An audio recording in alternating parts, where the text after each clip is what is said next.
Technology نے ہماری زندگی کا تقریباً ہر پہلو بدل کر رکھ دیا ہے، تو بھلا تعلیم اس سے اچھوتی کیسے رہ سکتی تھی؟ بلیک بورڈ سے اسمارٹ بورڈ اور بھاری بھرکم کتابوں سے ہلکے پھلکے ٹیبلٹس تک یہ سفر بہت ہی تیزی سے طے ہوا ہے۔ تو چلیں آج ذرا گہرائی میں اترتے ہیں اور دیکھتے ہیں کہ اس ڈیجیٹل انقلاب کے ہماری تعلیم پر اصل میں کیا اثرات ہو رہے ہیں۔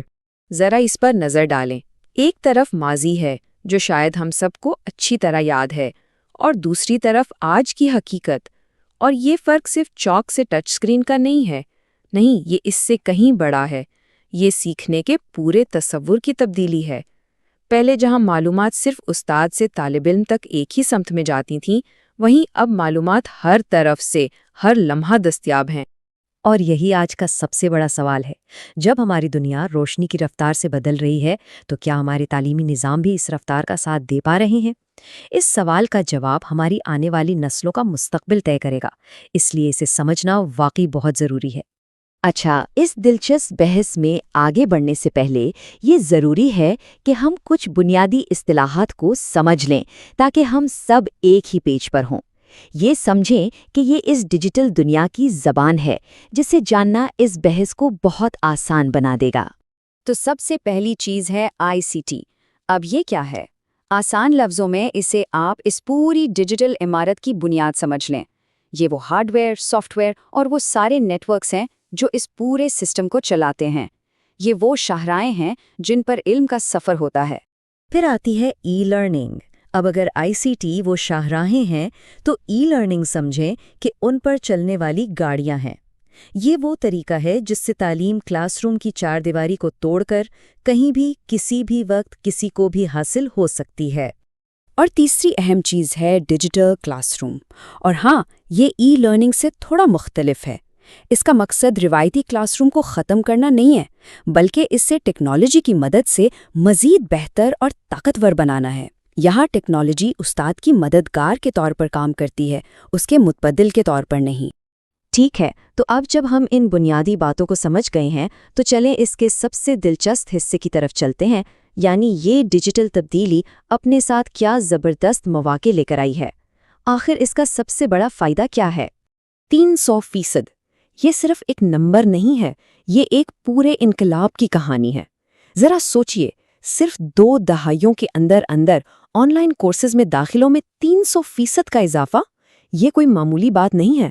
اس سے صاف ظاہر ہوتا ہے کہ یہ صرف ایک وقتی ٹرینڈ نہیں، بلکہ تعلیمی نظام میں ایک بہت بڑی بنیادی تبدیلی ہے۔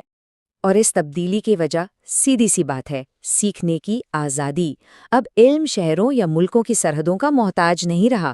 کوئی بھی اپنی رفتار سے سیکھ سکتا ہے، دنیا کے بہترین اساتذہ کے ساتھ جڑ سکتا ہے، اور سب سے اچھی بات، اپنی کارکردگی پر فوری فیڈ بیک لے سکتا ہے۔ یہ وہ لچک ہے جو روایتی نظام میں شاید ممکن ہی نہیں۔ اور اب بات کرتے ہیں اس کے سب سے کمال کے پہلو کی۔ ٹیکنالوجی ہر طالب علم کے لیے ایک الگ، ایک منفرد تعلیمی راستہ بنا سکتی ہے۔ سسٹم خود بخود یہ پہچان لیتا ہے کہ طالب علم کہاں کمزور ہے اور اسے بالکل اسی کے مطابق مواد فراہم کرتا ہے۔ یہ ایک سائز سب کے لیے فٹ والے پرانے نظام کا خاتمہ ہے۔ لیکن جیسا کہ ہم جانتے ہیں، ہر تصویر کا ایک دوسرا رخ بھی ہوتا ہے۔ ہر بڑی تبدیلی اپنے ساتھ نئے چیلنجز بھی لاتی ہے، اور اگر ہم ان چیلنجز کو نظر انداز کر دیں تو یہ شاندار موقع بھی ضائع ہو سکتے ہیں۔ تو اس راستے میں رکاوٹیں کیا ہیں؟ سب سے پہلی اور شاید سب سے تلخ حقیقت ہے ڈیجیٹل ڈیوائیڈ، یعنی ڈیجیٹل تقسیم۔ جب تعلیم کا انحصار تیز رفتار انٹرنیٹ اور مہنگے گیجٹس پر ہو جائے تو امیر اور غریب کے درمیان پہلے سے موجود خلیج اور بھی گہری ہو جاتی ہے۔ جن کے پاس یہ سہولتیں نہیں، وہ اس دوڑ میں بہت پیچھے رہ جاتے ہیں۔ اور بات صرف یہاں ختم نہیں ہوتی، اس کے علاوہ بھی کئی سنجیدہ سوالات ہیں جو ہمارے سامنے آ کھڑے ہوتے ہیں۔ مثال کے طور پر، کیا گھنٹوں اسکرین کے سامنے گزارنا صحت کے لیے ٹھیک ہے؟ کیا ہمارے اساتذہ ان جدید ٹولز کو استعمال کرنے کے لیے پوری طرح تیار ہیں؟ طلباء کے ذاتی ڈیٹا کی حفاظت کی ذمہ داری کس کی ہے؟ اور کیا آن لائن کلاس میں استاد اور طالب علم کا وہ تعلق بن سکتا ہے جو ایک حقیقی کلاس روم میں ہوتا ہے؟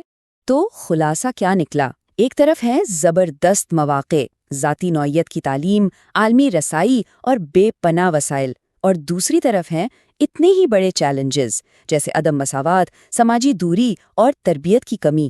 اصل کامیابی ان دونوں کے درمیان ایک صحیح توازن قائم کرنے میں ہی ہے۔ تو ان تمام پہلوؤں کو دیکھنے کے بعد سوال یہ اٹھتا ہے کہ آگے کا راستہ کیا ہے؟ ہم اس ٹیکنالوجی کی بے پناہ طاقت کو انسانیت کی بھلائی کے لیے بہترین طریقے سے کیسے استعمال کر سکتے ہیں؟ اور شاید اس پوری بحث کا جو نچوڑ ہے نا، وہ اس ایک جملے میں ہے۔ اصل چیلنج ٹیکنالوجی سے استاد کو بدلنا نہیں، بلکہ ٹیکنالوجی کے ذریعے استاد کو مزید بااختیار بنانا ہے۔ کیونکہ ٹیکنالوجی معلومات تو دے سکتی ہے، لیکن حوصلہ، رہنمائی اور وہ انسانی تعلق وہ صرف ایک بہترین استاد ہی دے سکتا ہے۔ اور اسی سوچ کے ساتھ ہم اس تجزیے کو یہاں ختم کرتے ہیں، ایک آخری اہم سوال کے ساتھ۔ جب دنیا کی تمام معلومات صرف ایک کلک کی دوری پر ہوں تو شاید چیزوں کو رٹنے سے زیادہ اہم تنقیدی سوچ، مسائل کو حل کرنے کی صلاحیت اور تخلیقی صلاحیتیں ہوں گی۔ آنے والا وقت اصل میں کن مہارتوں کا تقاضا کرے گا، یہ ہم سب کے سوچنے کی بات